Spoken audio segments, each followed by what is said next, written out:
Friends, today we have a really awesome episode, a topic that we've never really dove into before. And I have on here my friend Stan Miller, who is someone who helps professionals unlock the next level of their careers through the power of storytelling.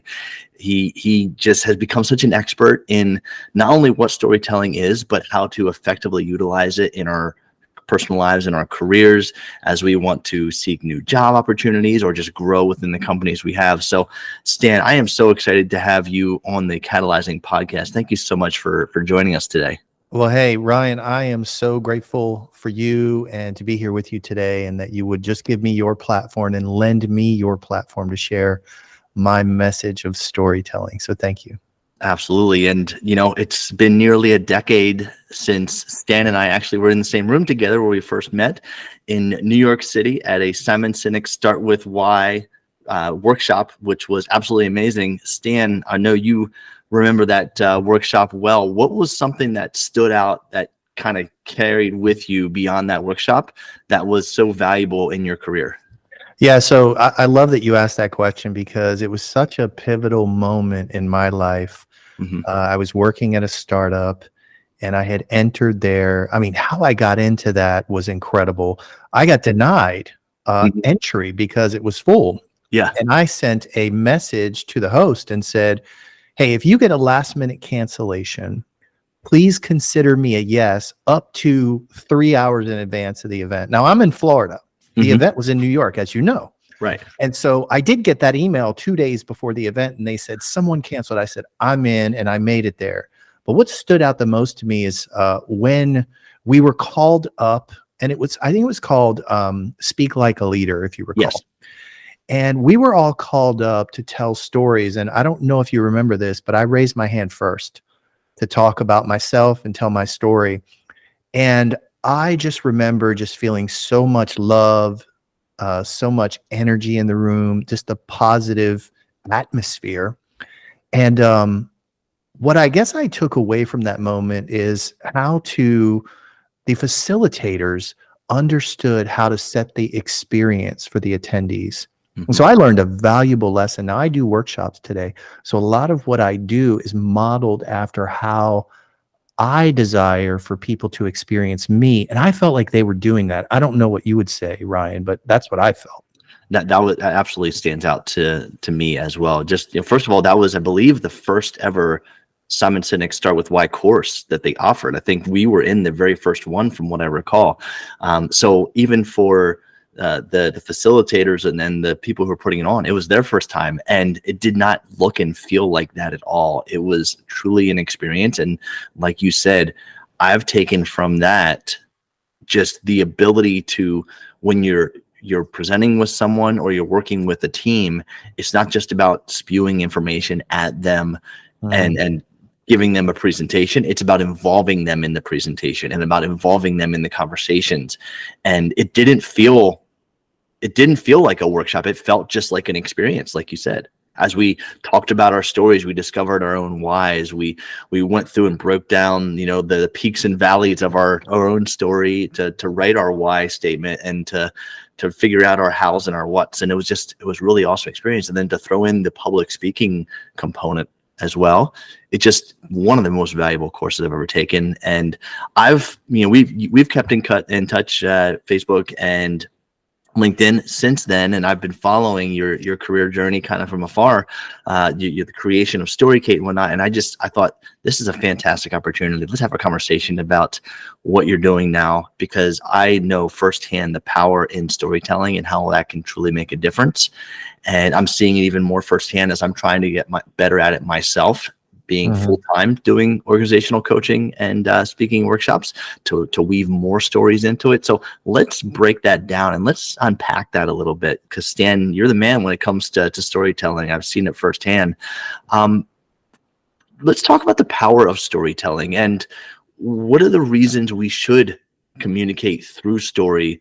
What are the kind of the benefits and perks to that? What is really the thing that sets off storytelling versus just telling results and telling outcomes? Yeah. So you said something so valuable earlier. It's the difference between sharing information and experience. When we share information, for instance, a lot of people to have data to share in corporate America. And so they show up and they have fancy slides and graphs and charts. That doesn't tell a story. There's no heart in it. So story is the underlying heart inside the data. And so story can bring your data to life. And that's just one example. But when we're talking about sharing information, that's what most people do. And that's what we've been taught. We've been taught to share information, the results. But story is why the results happened. Story is what happened because of what happened. And so story is the deeper connection. Story evokes emotion. So if you're looking to persuade, evoke emotion, these are the types of things that story can do for you. And traditionally, you know, we think of story as reserved for script writers, right, Ryan? We think exactly movies and shows, and shows and script writers. And what if you really understand story, and I've been steeped in story for a number of years, story is all about patterns and frameworks. And if you understand the pattern of story that works, you can set up and use these frameworks for yourself, not only in your personal life, your professional life, in interviews, when pitching, when presenting. And so there are different types of frameworks that we can learn for us. And that's what's so special about story. It's not just reserved for the screenwriters, the billion-dollar box office classics that are 20 years old that have just made hundreds of millions, if not billions of dollars, franchises. All of these are underpinned by great story.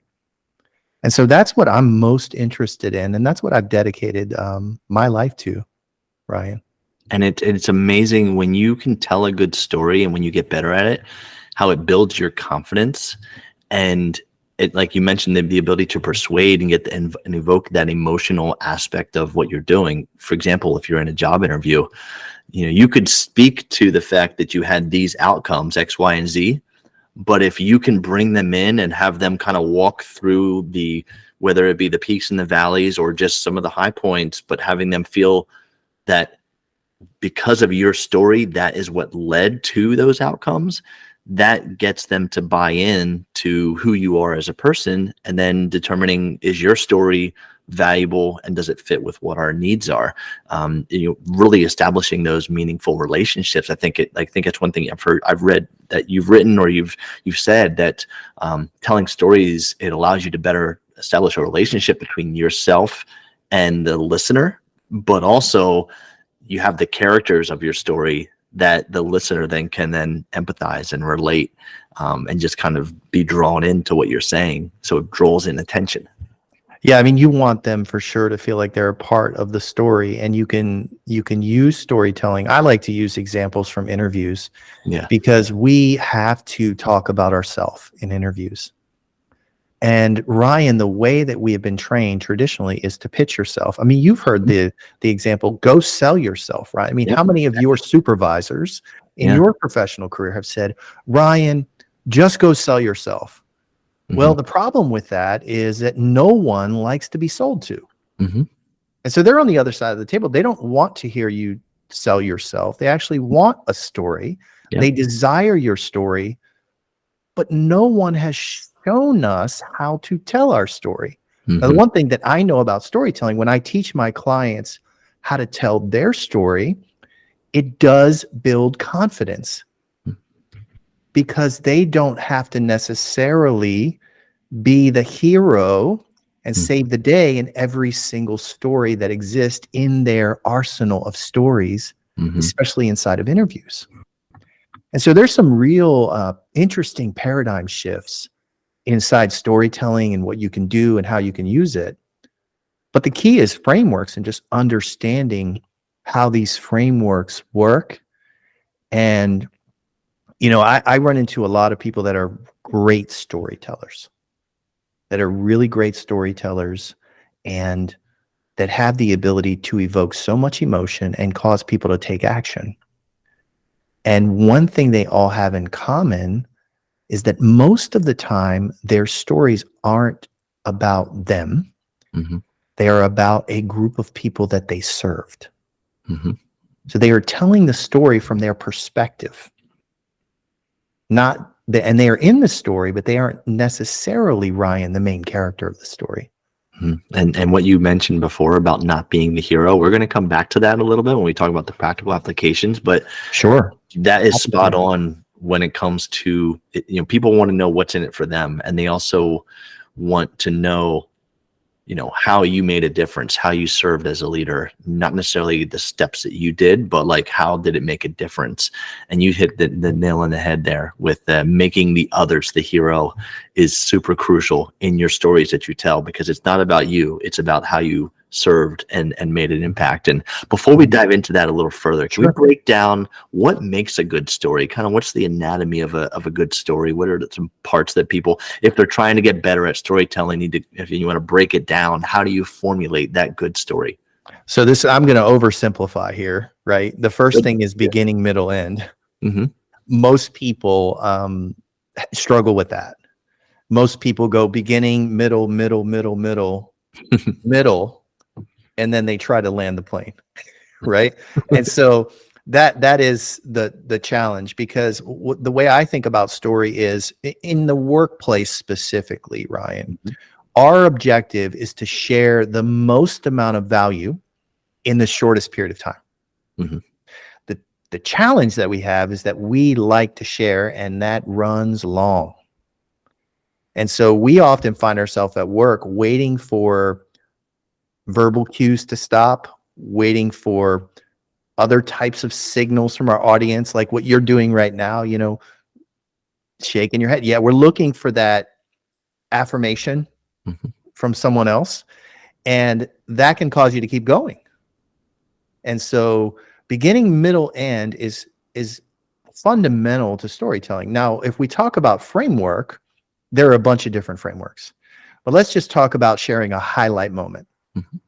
So in a highlight moment is very similar to 3-act story structure, right? At the beginning of the story, there is a protagonist, hero, main character. That's not you in the stories that you have inside your career in most cases. That is the company, the organization, the people you served, the project. And that project had 2 distinct things that qualify that project to be the main character or protagonist in the story. That is problems and desired states. So let's do a parallel. Like Luke Skywalker had problems and desired states, right? Neo from the Matrix had problems and desired states.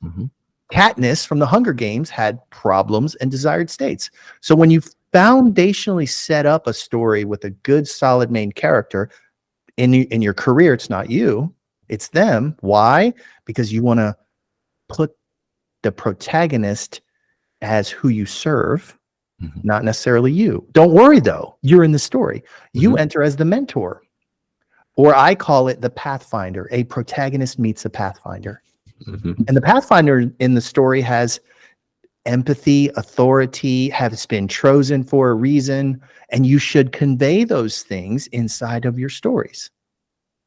And so unlike a movie where you have a big climax and an antagonist and a villain in your career, you may not want to paint those villains up because that can be dangerous. So we go from protagonist to Pathfinder, leading them to a pathway. The pathway is the solution. Now, this is step 3, Ryan, in a 4-step process of storytelling. This is the middle of the story. Okay. You are painting a solution, but here's the challenge. It's not a 46-step process, Ryan. It's 3 to 5 steps. What are the highest milestone achievements that you were able to guide your protagonist to inside the story? And finally, we close the story with a payoff. The payoff is for your hero, your protagonist. So what did they get? Did Luke blow up the Death Star? Did your project achieve its objective? Did your company get its revenue objective through your work? And so we paint the end of the story as a win for our protagonist or our hero. Now, we also receive a payoff as the mentor, in that we share inside of our career stories, we can share how that made us feel. And so at the end, it's a priority. It's the priority of the payoff. The priority, they got this and I felt this way. So the 4 P's of storytelling, a protagonist meets a Pathfinder, leading them to a pathway, ultimately resulting in a payoff. It's a powerful way to think about it with the 4 P's. And the other P, the problem of that protagonist that I need to find a pathway through. When you highlight that early on in the story too, it draws people in to want to know, how did you solve that problem, or how did they solve that problem? And that's really, I love how you frame it. I've heard it also mentioned as the guide. For example, I consider myself a guide when I give workshops or when I'm organizational coaching situation, because it's not about me, it's about them coming up with the solutions, them having the pathway to success, and I'm trying to guide them through the different logistics, the dynamics, guide them to the right answers by asking the right questions, and very similar to what you're talking about. So I love that. I've never heard it. I've never heard stories, the concept of a story framed that way, other than the way that you just did. That's very powerful. Yeah, so I didn't invent storytelling, as you know, right? Storytelling frameworks are around. You've got Joseph Campbell, The Hero's Journey. You've got Donald Miller does a wonderful job for marketing, right? The Story Brand, SP7 Story Brand's method. fantastic. It's generally for marketing. The thing that I'm doing is teaching people storytelling for their self and their career. And so I had to simplify this thing down to 4 steps, because when you're in an interview, when you're preparing for a presentation, a pitch, it needs to be simple. And you need to memorize it. And what I desire for my clients, and what they desire, what they tell me they want, is to be able to use the framework in real time. And so the 4 P's provides that framework for them. And it's really, stories answer questions. And so it's really just answering questions. And so that's the exciting part of the work that I'm doing. I'm able to help people change their language and the language that they communicate about themselves. And that's the exciting part of my work. And I've seen written in your work the concept of helping people overcome the moments in their career and their lives where they get stuck, stalled, and stagnant. And that's also powerful, because we do get stuck, stalled, and stagnant. We just start going through the motions because we get into our routine. And I think one of the most powerful ways to break out of that, and I want to dive into this with you, when you think about making the others heroes or serving others, when you get out of your own head of like, I'm stuck, I'm stalled, and you switch to a mindset of, who else could I help that I haven't helped yet? Or how could I help them in a way that I haven't tried or attempted yet, or that I've failed and I need to do it in a different way? And when you switch your mindset to a servant mindset of helping and serving others, it helps you break away from that I'm stuck mindset, because that's something you can control. You can't control what other people are doing, but you can control how you can help and offer help and support, or take actions to make something better. Yeah, I mean, there's so many challenges associated with what you just said. People who are stuck get complacent. They generally feel safe, and then something bad happens, or something unexpected happens in their career. We're talking about careers now. And what I like to do is, when I go through these storytelling exercises with people, it serves as a mirror. It's a reflection on who they are. They don't reflect on the things that they've done. I mean, think about it. We do it once a year in annual reviews. And I know that's changing, and the pendulum is shifting over to real-time coaching and some of the more advanced techniques that are being taught.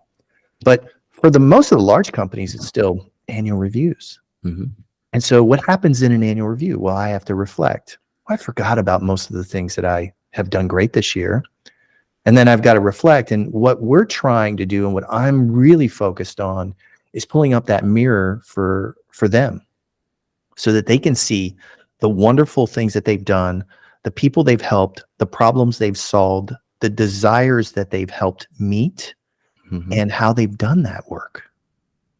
And so when they have the ability to say that about them, they're just empowered to feel better about their contribution, whether it's at their existing company or at the future company. Mhm. Because if you go to interview in a future with a future company, what do they want to know? I mean, what would you say? All right, here's a question for you. What Yeah. would you say in an interview? What do people want to know about you if you're interviewing in a company? What do you think they want to know? The gut Interviewers. reaction that a lot of Yeah. people have is they what are my accomplishments? What are the great things I did? But that's really not necessarily what they want to hear. They want to hear, how can you make a difference? If you were to come on their team, how would you serve and make a difference so they could invest in you and make it worthwhile? That's how I kind of think about it. You're exactly right, Ryan. You think about it the right way. Mhm. Now, what we're trained though is the opposite. Correct. Accolades, awards, achievements, Yeah. accolades. I mean, we can just load up highlight reels and go to the interview. Mhm. That's not what they want.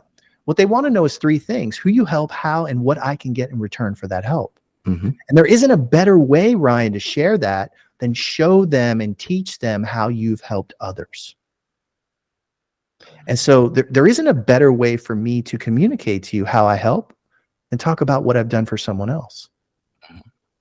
And so when you master that, the interviewing process becomes very easy. And you can tell instantly if you're a good fit. Mhm. Now, if you get to mastery level at some of this stuff, it looks a little different because you go into an interview, Ryan, and you start thinking about, okay, I'm inside an interview. Ryan, if you're interviewing me, I'm thinking, what are Ryan's problems and desires? Mhm. Because if I have similar people that I've served in the past, don't I want to tell the stories to Ryan of the people that are similar to him that So I've he can helped? relate. You're exactly right. Mhm. It's now I am resonating. My stories are resonating with Ryan. And so this is why information and interview questions are so important. Mhm. And we get into this trap of doing so much research about the 14 interview questions that we can ask. And we end up asking questions like, tell me about your benefits or your culture fit and all this. And there's a time and a place for that. Yeah. But what we should be asking, in my opinion, is what are the deepest problems you have today? And what happens if you do not solve them? Mhm. Because if I can get that information, now I have a framework that you've given me to tell you which stories I can select from my past that are going to resonate with you. Mhm. Real paradigm shift stuff. So let's take that Mhm. let's take that, Stan, and flip it to the concept of turnover and employee engagement, employee satisfaction levels are significantly like in the dirt right now in a Sure. lot of professions and a lot of professional realms. Mhm. Just imagine what things might be like if we had more environments that urged storytelling and sharing of stories amongst team members in the workplace, but more importantly, had an environment where people felt comfortable doing that, and That's they right. they didn't have walls built up that were creating defensiveness and holding back. We have leaders who maybe ask for their team members to share their stories. But going back to your other question about Mhm. what happens if we don't solve these problems, I think we get so focused on identifying what the problems are and not going to that next level, like you said, about, well, okay, these are the problems, but if we don't solve them, what else can happen? And then that's where knowing your team and their stories, you can discover, hey, I've got the resources internally. I don't got to go out and find it. I've got the resources internally because we've talked about what this problem is and what it could lead to. And I've given my team an opportunity, an open floor concept to share their stories to help us come up with some solutions, because maybe some of them have solved something that resonates with this problem. So I think that it's not just about seeking new jobs. It's like, if we invest in this internally and get that two-directional, that multi-directional communication going, but in the form of sharing stories, not only are we going to, I think, solve more problems, but also we're going to connect, going back to that original point earlier, the relationships are deeper. You're going to connect with your fellow colleagues, your team members on a deeper level, because you're going to understand them as humans and see them as humans versus just, pawns and chess pieces. That's right. You're exactly right. And I think about the question you just surfaced as, And I coach executive leaders, CEOs, founders of companies. Mm-hmm. And the number one story that we talk about being the most impactful type of story is a valley story, not a peak highlight moment. Mm-hmm. And employees, your employees, if you're an executive, your employees aren't going to show up and just be vulnerable. They're not. Mm-hmm. If you set the tone, though, being vulnerable, talking about your own peak story, Mm-hmm. talking about your own valley story and how you failed at some things, that decisions that you made that weren't the right decisions, and what you've learned from those decisions. If you start sharing those moments with your employees, they won't be so fearful of failure inside your organization. Mm-hmm. The challenge is that, a lot of CEOs believe that, they're there to save the company. Yeah. And, and that's okay Mm-hmm. in certain circumstances, but really you want your employees following you as a Yoda, as a Obi-Wan, and not a Luke Skywalker. Mm-hmm. Because the guide is going to, the guide or the mentor or the Pathfinder is going to teach you how to be the Jedi.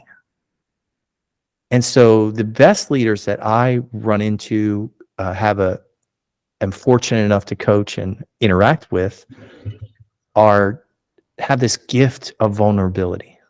Mm. And when you can share and be vulnerable as a leader, it does wonders inside your organization. And it does transform the culture. And everyone should watch Brene Brown's TED Talks. Yeah, of course. There are plenty of those out there for sure. That concept of vulnerability, and I've actually had a lot of conversations recently, and just with organizational leaders and whatnot, and that topic comes up, and a lot of them will say, "I'm afraid to admit my mistakes because I might come across as weak to my team." To which I then challenge them and say, how do you expect your team to feel comfortable coming to you when they've made a mistake if they feel that you don't accept them, or that you don't acknowledge your own poor judgment, poor choices, poor mistakes? And I think vulnerability, just to echo your point, vulnerability as a leader, when used in the right way, is super powerful and can bring teams together. And it takes that leadership dynamic from being like, here's the leader and here's the rest of the team, to here. And Sure. then you have that shared accountability. You have that effective interdependence. So everybody working together, solving each other's problems, but also being able to say, I screwed up, I need help. And not necessarily saying that in a way that you're giving up or that you are weak. It's just you acknowledging it, and then we can't change it. Let's grow from it. Let's learn, and let's move forward as a team. Help me figure it out. That's right. And vulnerability breeds vulnerability. So if at the top, executive leaders are willing to be vulnerable, you're more likely to have team members, leaders. It's more likely to trickle down. Yeah. And people are going to be more vulnerable about the things that they don't know, the things that they're trying to figure out, the things that they desperately need help with. Instead of just going at it and hiding a failure, they might come forward and they might say, hey, maybe I should know this, but I am in the dark on this and I need some help. And it also can avoid failure. And so this is the type of thing I know that you focus on with your practice, and it's wonderful work, helping teams grow, get more interconnected with each other, trust each other, and so it's definitely good work. And thank you for doing it. No, you're welcome. It brings me fulfillment when I can see others thriving because they've come together at a deeper level. And it was like, as I've been a leader over the last decade for teams extensively growing, like it always brought me the most fulfillment when I saw the other people on my team solving the problems, the other people on our team growing internally, getting promotions, stepping up in times of chaos, the COVID situation where we had to adapt and shift gears and do other jobs that we were not in our job descriptions, but it kept everybody employed, and we had new leaders rise up. It was just so fulfilling to see that. And it keeps you going when you're a leader. Sure. You see that happening. It keeps your drive there and your passion, because you feel like you're making a difference. But one of the biggest things that stands out to me was I've had multiple situations in my life where I've tragically lost a family member at a very young age, and they were both within the last 7 years. And during those times, my team stepped up when I was just vulnerable with them about how I was feeling and what I was dealing with and how I was going through that, how my family was dealing with that tragedy. And just the way people would step up, even without having to ask them to take care of stuff. It was just taken care of. And that was like a time that was a reflection point in my leadership journey that made me realize, you know what, as long as you invest in the environment and the systems and the people, you don't have to micromanage it. You don't have to control it. It happens organically because you got great people in great places. And then when tragedy happens, when those valleys happen, that shines through, where people really step up and make a difference. And that's because of, I think that's truly because of vulnerability, of being open and allowing yourself to take a step back or to expose areas you need to be better at. And then allowing your team to step up in those areas or help you with those. And that was a very crucial tipping point in my leadership career that made me just take a different mindset on things and allowed me to feel more comfortable with that vulnerability. Yeah, I mean, what you're talking about now to me is, past, present, and future narratives. And so really what you've done in explaining this is they had your back. You've built the trust. And because of that investment you've made, when it mattered most to you, they had your back. And so when you're going through a present day narrative that involves a loss of a family member, and they see you going through that, they think, okay, I've got to have his back because he's had my back. And that's just a beautiful display of the leadership that, that is a display of leadership from you also and your team. Because you being a leader willing to share it with them is part one. Part two is them willing to say, we have your back, Ryan. And it's all story. Because had you held those stories in, and let's just say you didn't tell them and you sort of were flaking out a bit and weren't as present, then that could have made your leadership start to deteriorate inside the organization. But you didn't do that. You decided to tell them the story. And that just works. It just works. It's amazing to think about that level of connectedness. And that's what ultimately we would hopefully all want in a workplace where we spend so much time and energy of our life. We spend a majority of our hours doing our job. That's right. Just to live outside of our job. And that puts it into a perspective of what can we take ownership to make our environment better that we work in. And a big part of that is open and that workplace camaraderie and being able to share stories, being able to be vulnerable, be there for one another. And again, going back to the original topic of this conversation, learning from the stories of others. That's right. Versus just learning from their accomplishments is the thing that can get you to that next level in your own decision-making process, or as a team solving the problems that are repeated and coming up when you're listening to those stories and the themes within those stories. So that's such a powerful thing. Yeah, it's so funny that, I think about this storytelling, and again, in our careers, we have these past narratives, we have these past stories. And a lot of us don't think about the past. We're always talking about our future goals. We're writing our goals down. We have templates and SMART goals and all of this great stuff that we use. And the challenge is when you have to get to the next level. So when you are challenged with getting to the next threshold and the next level, oftentimes you must call upon your past to unlock the future. Mm-hmm. And so sometimes when you call upon your past and you haven't done the story work and don't know the stories and how to articulate those, there's no one answering.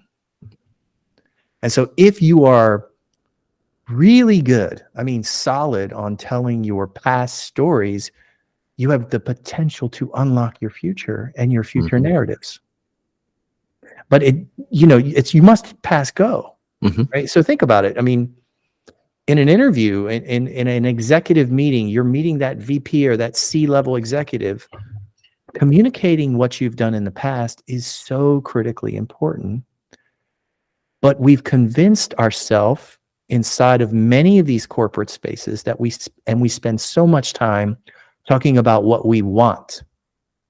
And it's okay to know and be confident in what you want, but understand many times what you say about your past will unlock that future.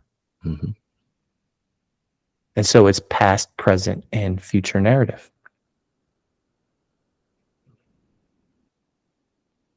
Powerful stuff. Thank you, sir. I think it's easy to get stuck in the past. And then when you think about that past narrative and you leverage it to how can I make my future narrative better based on my present dynamics and the as is, like that's where it all ties together.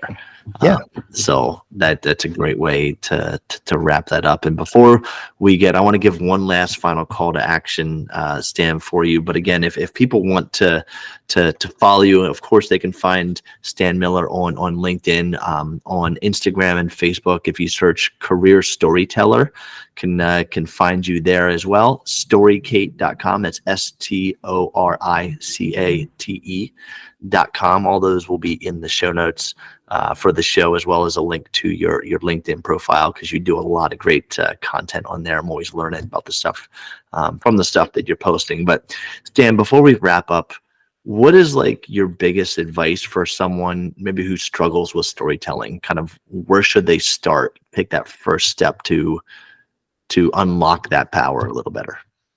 Yeah. So the first step is really understanding the framework, right? And so if you can understand the framework and the questions that good stories answer about your past, that's a great first step.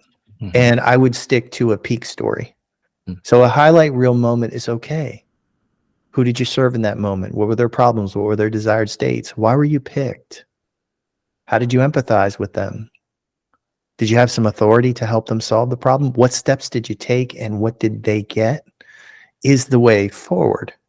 Now, there are some more advanced techniques that you can jump into, but if you can just understand how to tell a highlight reel moment about your past and deliver it in a short period of time with confidence and conviction, that's a really good first step. Now, if you're listening to this and you're interested in storytelling, you can always just send me a DM. I have plenty of free trainings, resources for everybody to enjoy. I also have a storyteller training that I do, one-on-one coaching, and I have a community as well. So I've got lots of resources for people. Yeah, it's the Career Storyteller Academy, correct? Yeah, I do the academy, which is really one-on-one training, and then I have a career co-pilot, which is really for job seekers and helping them get through that interview process and find what's next. And so that's a community-based platform. And I'm all in on storytelling, my friend.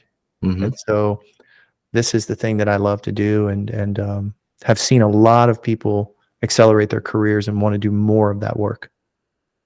Well, it's a good work, Stan. You're doing very valuable things. You are appreciated in what you do.